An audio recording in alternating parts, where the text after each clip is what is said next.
Welcome to the Bloody Disgusting Network. No.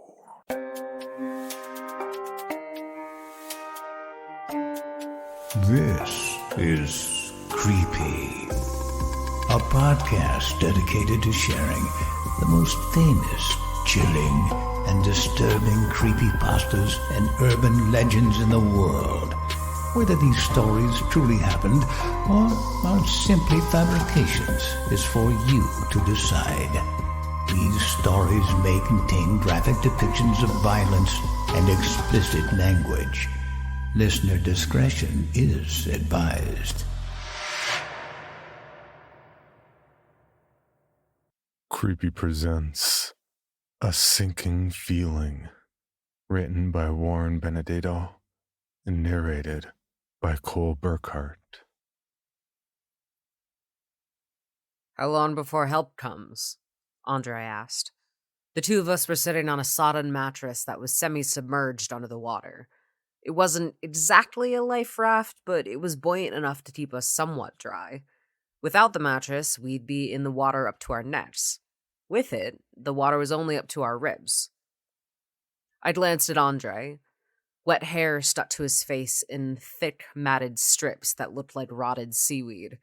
Beads of water clung to his spiny, rust-colored beard. The chattering of his teeth reminded me of the clicking of Scrabble tiles in a velvet bag. I don't know, I replied. A few hours? They'll probably need to wait until the sun is up. But they'll come, right? I nodded. They'll come. I tried to sound more certain than I was. The ship had an emergency beacon. That much I knew. When triggered, it was supposed to send a distress signal, along with GPS coordinates and a bunch of other data that could be used to help locate the damaged vessel. If it worked, help should be on the way. If it worked. In the meantime, we were on our own. I have no idea what hit us. We were asleep when it happened. Both of us were thrown from our bunks, sliding across the suddenly slanted floor and crashing painfully into the opposite wall. I managed to stand and stumble over piles of fallen debris towards the cabin door. Before opening it, I paused to peer through the peephole into the hallway. And it was a good thing I did, otherwise we'd be dead. An irregular gash, maybe 15 feet long, was gouged through the hull right outside our cabin.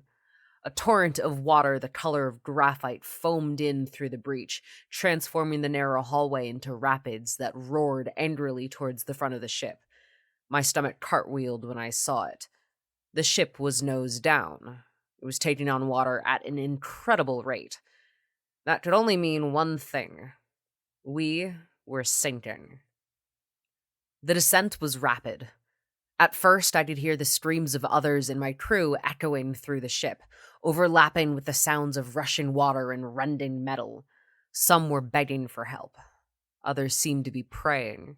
Others wailed inconsolably. Then, one by one, each of them fell silent. Even after the screams ended, there was still some banging, metal on metal, as if someone was hitting a wrench against a pipe. The pattern was unmistakable. S-O-S.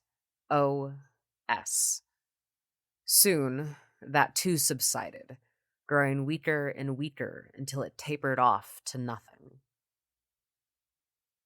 Andre and I called for help until our voices were raw. After a while, we lapsed into silence as well. There was no use in wasting our breath. We were too far gone. We both sat quietly on the crooked floor, each of us lost in our thoughts, and waited for the end to come. I mostly thought about my mother. She was an addict who'd go missing for days on end, taking off with whoever was supplying drugs to her at the time. She'd stumble home for a few days, burn a quesadilla or two in a half-hearted attempt at mothering, and then disappear again. Nighttime was the worst. I'd sit in the dark for hours, huddled on the filthy mattress in our tiny one-room apartment, waiting for her to return. I always left the door unlocked in case she forgot to bring her keys. As I grew older, her absences grew longer. Hours turned to days, days turned into weeks. Eventually, I started locking the door again. A few months after I last saw her, I found out she had OD'd in a hotel room in Arizona, 350 miles from home. The police found her with a needle in her arm and a baby in her belly. I was 12. I guess my mind went there because it's the last time I remember feeling so scared and alone. I had the same sense of being completely powerless. There were no good options, no good outcomes. No matter what I might do, I was doomed. The funny thing is, I was wrong about that. I turned out all right. I moved in with my grandmother, finished high school, took some community college classes, and ultimately ended up finding a life as a ship's cook. I knew being at sea was risky. Intellectually, it made sense, but I never felt like I was in real danger. There were some close calls, sure, some wicked storms that made me puke on my shoes, but I always felt like, ultimately, everything was under control. Until we sank, that is. When the ship hit bottom, I was sure I was dead. The hull let out a mournful groan that sounded like a whale song. Then there was a series of bangs, one after another, like a 10-car pileup on the freeway. A second later, the whole room turned upside down, sending Andre and I tumbling ass over elbows. It was like being in a snow globe thrown from an airplane. Our cabin ended up almost entirely inverted, with the angle where the floor met the wall now steepled overhead. We were trapped in a triangular pocket of air that was maybe 5 feet wide and 10 feet long. From our position on the floating mattress, we only had a few inches of headroom. It was tight. Andre's voice broke me out of my thoughts. He sounded far away, lost, numb. "Marla had her ultrasound last Tuesday," he said absently. "Oh yeah? Boy or girl?" "Girl. We're gonna name her Ripley." "Ripley? Like from Alien?" He looked up and smiled a little. "Pretty badass, right?" "Pretty badass," I agreed. I looked down through the murky brown water. I could dimly make out the shape of the cabin door far below us. An emergency beacon over the door frame flickered erratically, filling the space with an eerie glow that reminded me of a vintage horror film. Diffused through the filthy liquid, the light had a sickly yellow cast. It made the whole scene feel like a literal nightmare. I shook my head bitterly. That door was supposed to have been watertight. It wasn't. It had been closed and locked. It still was, but the cabin had flooded anyway. The damage to the ship must have deformed the doorframe enough to compromise the seal, allowing water to rush in around the edges. Within minutes, the space filled up to our waists, then to our armpits, then to our shoulders. And then it stopped. I don't know why. Maybe the pressure equalized somehow. Maybe there was something about the way the air was trapped, like when you put a glass into a fish tank upside down. Or maybe something wanted to keep us alive until it was ready for us. Suddenly, a hollow clunk resonated through the ship. The surface of the water rippled and sloshed, distorting my view of the door below. That sound was followed by another, one that my concussion-dulled brain had trouble processing. "What was that?" Andre asked. He looked around nervously. I held up my hand to silence him, then placed my ear against the wall. The metal was cold and slimy against my face. I don't know how long we had been underwater at that point. We had no way to measure time. But for however long it was, we hadn't heard any noises outside of our own movement and the occasional groan of the ship's structure as it settled into the ocean floor. But this noise was different. something was moving, and it was close. I listened in silence for a few seconds. Then I heard the sound again, louder this time. It was a dissonant squeal that reminded me of a garden rake dragging slowly across the pane of glass.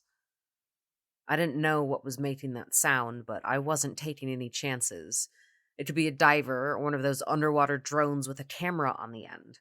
I thought maybe we were being rescued. Maybe we had been found.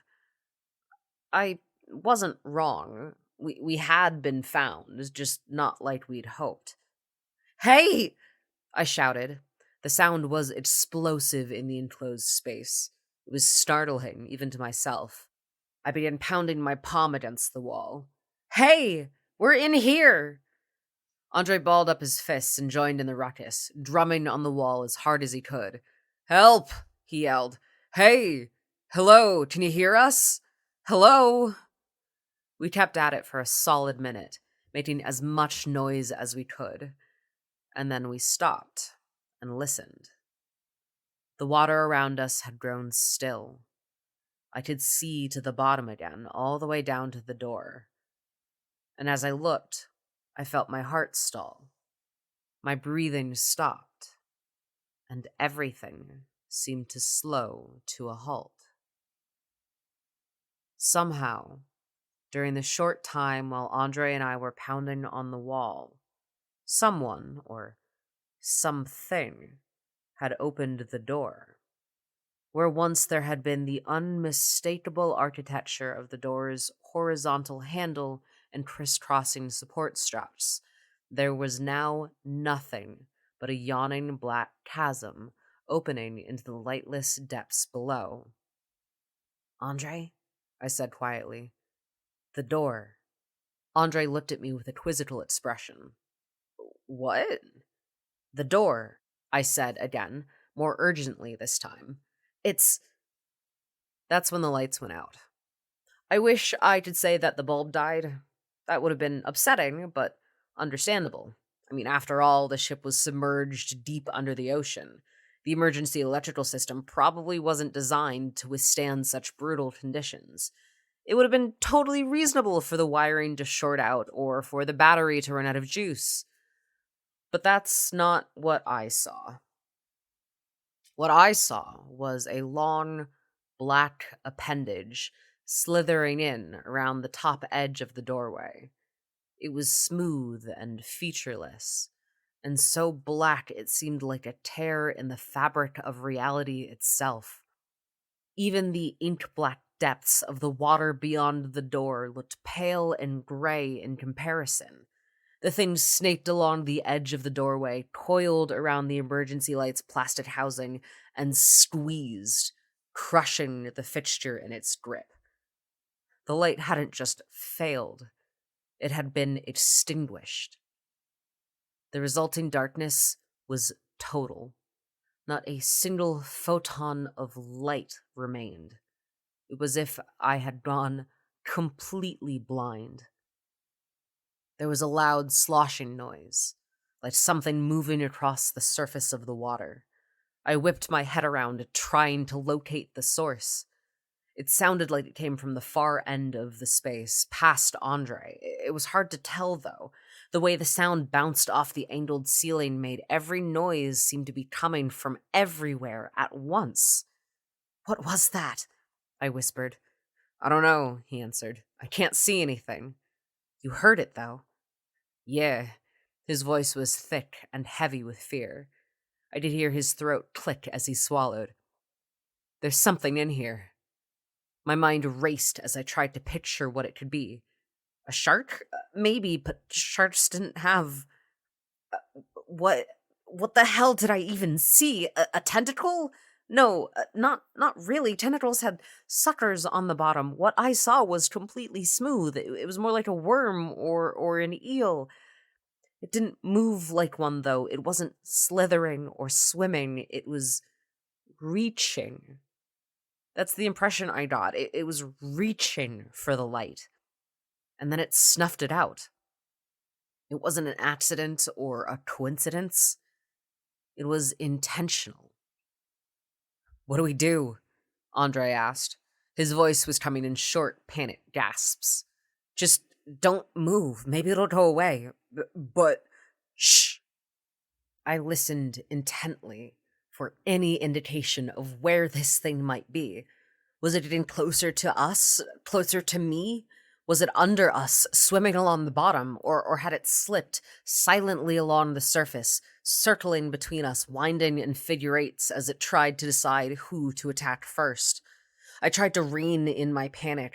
This thing could be harmless, just a curious fish exploring the new artificial reef that had so rudely intruded on its habitat. The water was calm, quiet. Nothing made a sound. The only thing breaking in the silence was Andre's labored breathing. There was no attack, no movement, no nothing. Then a voice spoke. It was smooth and pleasant. A woman's voice. Andre? It said. My eyes went wide. What the hell was that? My mind streamed. Before I could say anything, Andre answered. Marla? His voice was full of awe. Come home, Andre. We've been waiting for you. Ripley and I. Andre exhaled a shuddering sob. I know I'll be back soon, I swear. Andre, I said, my voice wavering on the edge of total breakdown. That's not Marla. Of course it wasn't. It couldn't be. We were trapped God knows how far under the ocean, dozens of miles out to sea. There was no way his pregnant wife could be there with us. And yet, I had heard the voice too. It was as real as my own, as real as Andre's. It even echoed off the walls of the space just a little, just like ours. There had to be a logical explanation. Maybe it was some sort of auditory hallucination, a shared delusion manufactured by our oxygen-starved brains. Or maybe it was sensory deprivation. The darkness was so complete that our minds had started to make up sounds to fill the void in our senses. What are you? Andre said to the not Marla. How are you here? It doesn't matter, the voice replied. Come on. Let's go home. I realized suddenly that I could see again. The dark wasn't quite as absolute as it had been a moment before. A barely perceptible luminescence was pulsing in the far corner of the room, below the surface of the water. It gave off just enough light for me to see Andre silhouetted against the dim blue glow.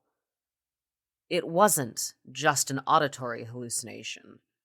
I could see her, just under the water, her pale porcelain skin, her eyes sparkling like blue topaz, her black hair rippling behind her like a sheet of silk in a bath. I could see the curves of her breast and the roundness of her belly. It was Marla. It really was. She began to drift closer to Andre. He leaned down towards her, reaching for her. Marla. His tone was almost reverent. His fingers dipped into the water. Andre, I hissed. Don't! Suddenly, Marla disappeared in a burst of brilliant, white-hot radiance. The searing light stabbed through my eyes, blinding me. At the same time, the air was filled with a terrifying screech.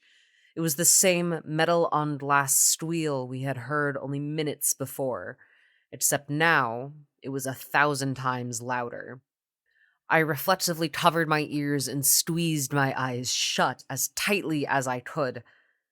Then I opened one eyelid just enough to see what happened next. I wish I hadn't. The light was emanating from a fleshy orb attached to the end of a smooth, black appendage, similar to the one that had extinguished the emergency beacon over the doorway.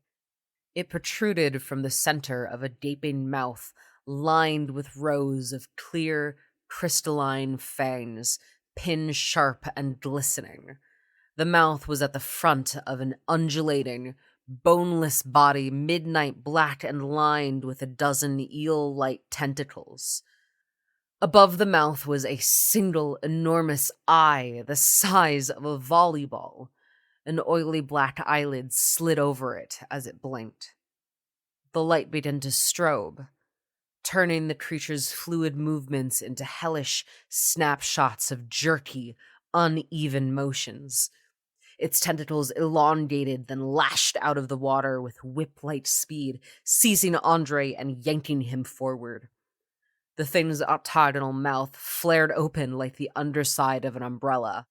The inside was lined with rings of barbed hooks that slanted inwards, the kind of adaptation that evolved to prevent prey from escaping as they were swallowed alive. The last thing I saw before I closed my eyes again was Andre being dragged into that horrifying maw, his body folding in half backwards, his spine snapping like a tree branch in a summer storm. He never made a sound. I fully expected the creature to grab me after it was done with Andre, but it didn't. Not yet, anyway. As far as I can tell, it's gone. It'll be back, though, I'm sure of it. In the meantime, I sit here in the darkness, alone and scared, waiting. My eyes are open, but it doesn't matter. It's just as dark with them open as it is when they are closed. Time passes. My thoughts return to my mother.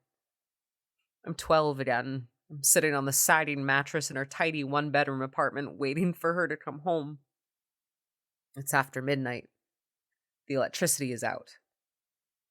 The room is pitch black except for a faint blue glow flickering in the corner from the streetlight outside.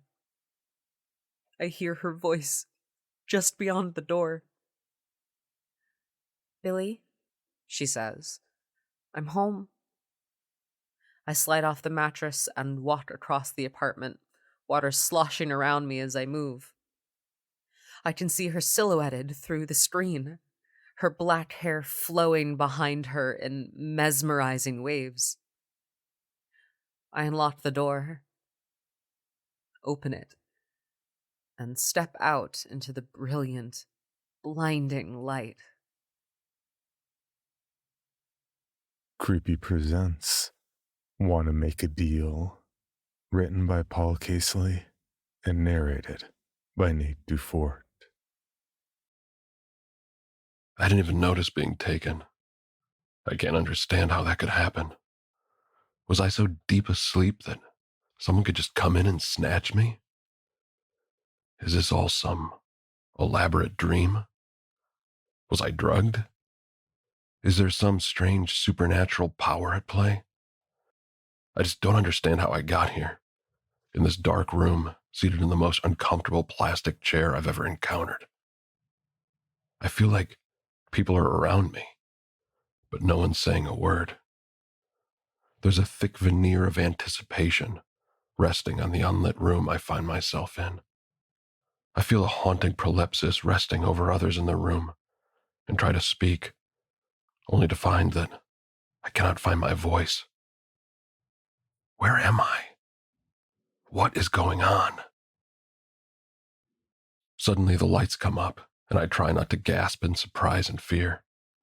Someone has stuffed me into a bizarre costume of some sort. Fabric made to look like wood wraps around my head and moves down my neck before broadening into a large square board below me. I see more fabric sewed to the board, made to look like meats, cheeses, and fruits. I've been dressed as a charcuterie board. How bizarre. I glance around me at people in similarly strange costumes. A man with a large flowing beard and a pink fairy costume. A woman as a mustache police officer. Someone else as a Nordic red fish gummy candy. All the people look surprised by their situation, and more than a little alarmed. As I look around, I notice that everyone is in uncomfortable plastic chairs like mine. Straight forward from me is a stage dressed in a puke green hue, and there are what looks to be 3 large lettered doors, as well as what appears to be a giant, garishly wrapped gift bag. At this point, a series of intensely hot lights come up to full intensity, and loud music starts to play happily. However, I feel nothing resembling happiness. Instead, a stark dread begins to climb inside my stomach as I wonder with renewed fear and concern how I found myself in this place.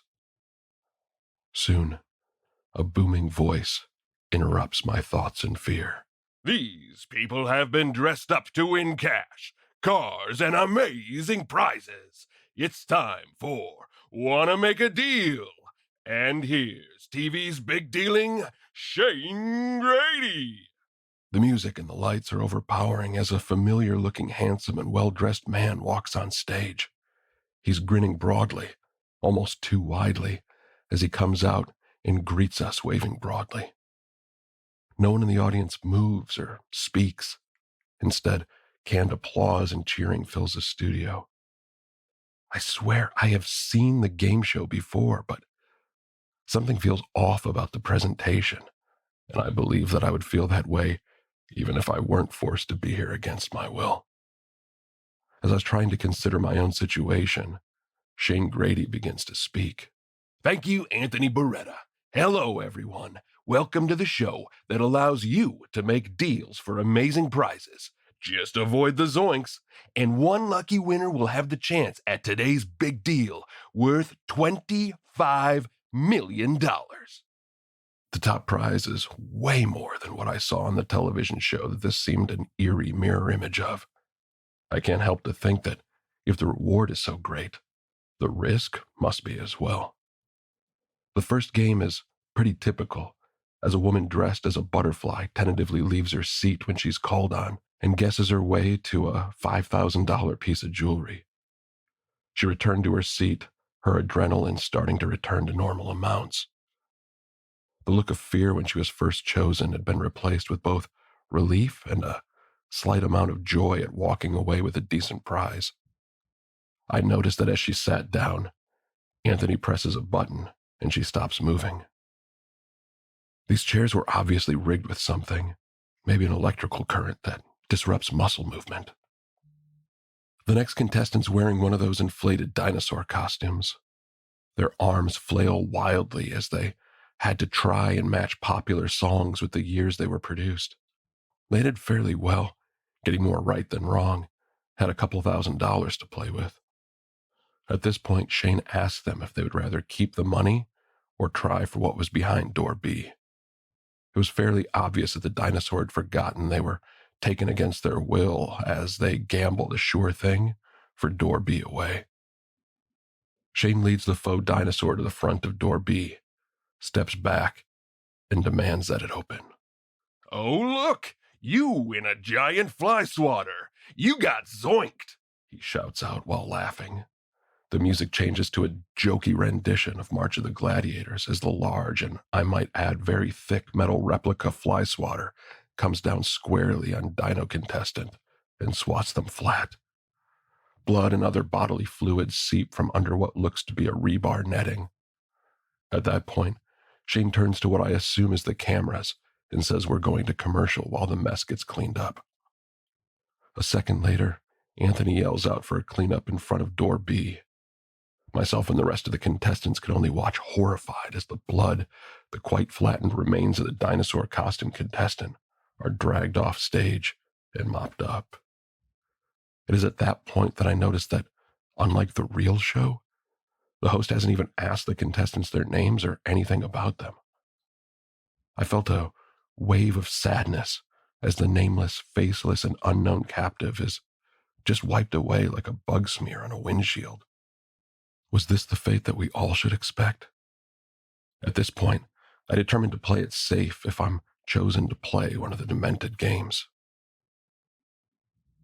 The rest of the morning, afternoon, evening, in truth, I have lost track of time and no natural light entered the studio, continue in the same maniacal vein. A contestant's called up, made to play a game. If they win, they walk away with cash or a prize, and if they lose, the zoink is deadly. After a while, it became clear to Shane that people are playing it safe. If he starts them out with $500, the contestant would keep it to avoid the chance of death. This necessitates a change in the games by our lunatic hosts. From this point forward, all contestants start with a zoink, but the zoink must be traded at least one time. If you try to hold on to the zoink, well, you know what happens. There is still a chance you could trade for a zoink or win a zoink, but you also could win fabulous prizes, Grady shouts. I have little doubt that a collective groan would have emanated from the captive audience had we not been electrically prohibited from movement or speech. I notice as the odor of urine and feces starts permeating the air in the room as the show continued and the abductees more regularly lose control of their bladders. I wonder if any of the bodily excrement has the risk of shorting out the equipment, but I'm fairly certain that the psychotics who plan and carry out this farce have accounted for that possibility. As I'm pondering this, I heard my name called out by Anthony, and I feel a light shock on the seat of the chair which forces me to stand up. I slowly walk over to the mark on the stage that indicates where the contestant should stand. I have to admit, feeling a bit of shock at this point, and the world is passing me in that strange ethereal way that occurs when fear overtakes reason. I know that Shane is asking me something, and when the world around me finally refocuses, it's clear that my name and occupation is the topic at hand. Maybe he had been asking every contestant all along, but my fear caused me to miss it. I'm Jordan. I'm a personal care aide, I responded, knowing that a great deal of hesitancy is apparent in my voice. I won't lie. I'm shitting bricks. All right, let's hear it for Jordan, doing a very important job. Welcome to the show. Today, you are going to play the Silver Mine game. The game is simple. You pick the mine cart you want. As long as it has money, you move up on the money scale to possibly win $500,000.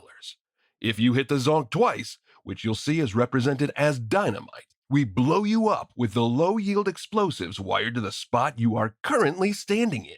They're designed to blow you apart, but no one else. Isn't that creative? I shudder as Charity and Anthony move forward and strap my feet to the floor and padlock me down. Now, in this particular game, we aren't going to start you with the zoink, but you'll notice there are 10 ore carts. You have to at least pick 6 before you can take the money and run. I mean, there has to be some chance of you being blowed up real good. Got it? Yeah, I don't like it, but I understand it, I mumble. Maybe I can just go home? Oh, no. First of all, you don't have to like it. And secondly, you can possibly go home $500,000 richer if you pick well. Let's get started. Despite the attempt, I knew that Shane wasn't going to let me go, and I suppressed an urge to start to cry as I look at the numbered ore carts in front of me. 6 out of 10 without 2 zoinks is pretty tough going, and I know it. In fact, on my third pick, when I picked my first zoink, I thought I was going to be done soon, but somehow I manage. After the 6th pick, I quit, and am far enough up the prize ladder to walk home with $50,000. No reason to get greedy. A cash prize in my life seems like a pretty amazing thing. I thank Shane, pledge to take the money and go back to my seat after the restraints are unlocked. At that point, I find myself glued to my seat once more. In the time that follows, the formula repeats itself. A player's called up, quickly introduced, given a game to play where the odds were obviously against that person, and then they would either win or lose. If they win, they walk away with money or prizes that are far above the classic televised version of the show. If they lose, they die in a horrible way.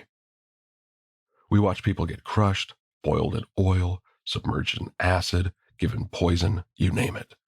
The only thing that was consistent is that the method of death needed to be fast and easy to view.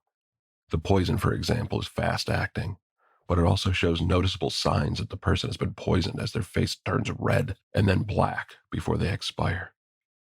Everything's obviously being recorded for someone to view at a later date. We seem to be caught up in some kind of entertainment where our lives are more than slightly disposable for the enjoyment of whoever is paying. It seems that they expect those of us who win to be so pleased with the huge prizes that we walk away and don't inform the authorities of our plight. Those who lose the games won't be telling tales. The premise makes me feel ill, but there's little I can do. With the current running through me, I can neither move nor speak. Suddenly, I'm snapped out of my trance. "Now it's time for the mega deal," shouts Shane. The glee in his voice makes me shudder. The system seems to be very similar to the classic game show, but there's a deadly twist. Starting with the person who wins the most cash and prizes, we have the option to try and pick between 3 doors to win cash and prizes worth up to $5 million. 2 of the doors are worth more money than any prize we've won. 1 door is worth less. While we wait for the mega deal to be revealed, a tank very similar to the famous or perhaps infamous Houdini water torture tank starts filling up with water. If we win the mega deal or the deal worth more than our prize, the water will be flushed out and we walk away very wealthy. Otherwise, we drown.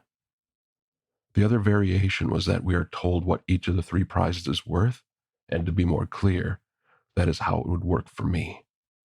For some of the prize winners with larger wins than me, the 2 lower priced deals are less than their winnings, giving them a 1 in 3 chance of survival, as opposed to my 2 in 3 chance.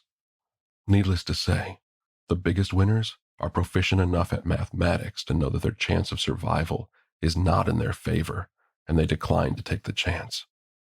I don't blame them. They're already walking out with their lives and a great deal of cash and prizes. It'd be stupid to be greedy. I do feel some concern, though, about what would happen if no one wants to go after the mega deal. To say I don't trust this game, the process, or the hosts minimizes how I feel. I have little doubt that the survival of the entire group relies on someone accepting. It is for that reason that as the chance for the mega deal rolls around to me, I took the chance.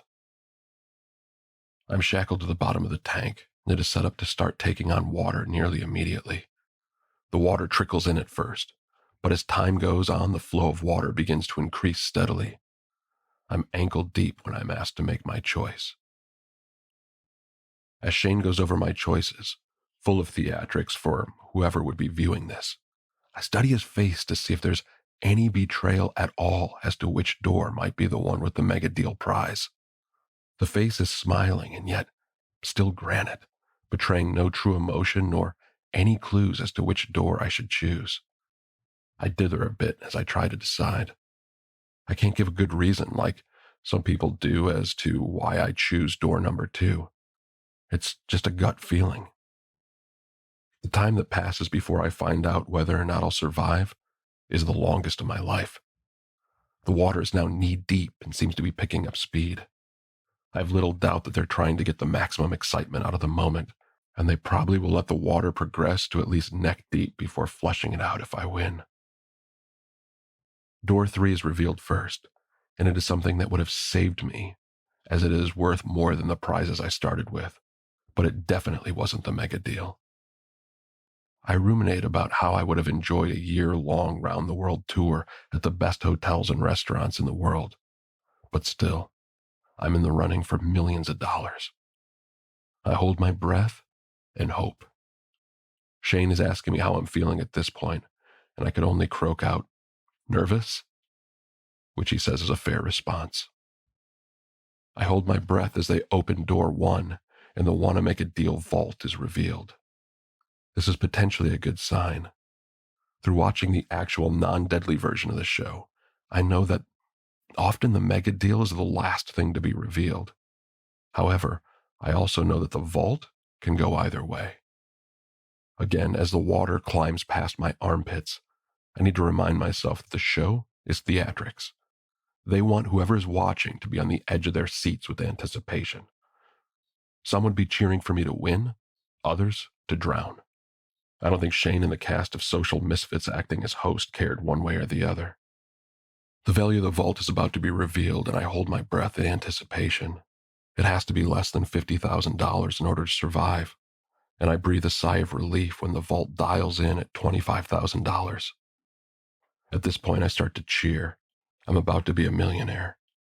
Not only were all my dreams about to come through, but I'm about to survive this terrible game.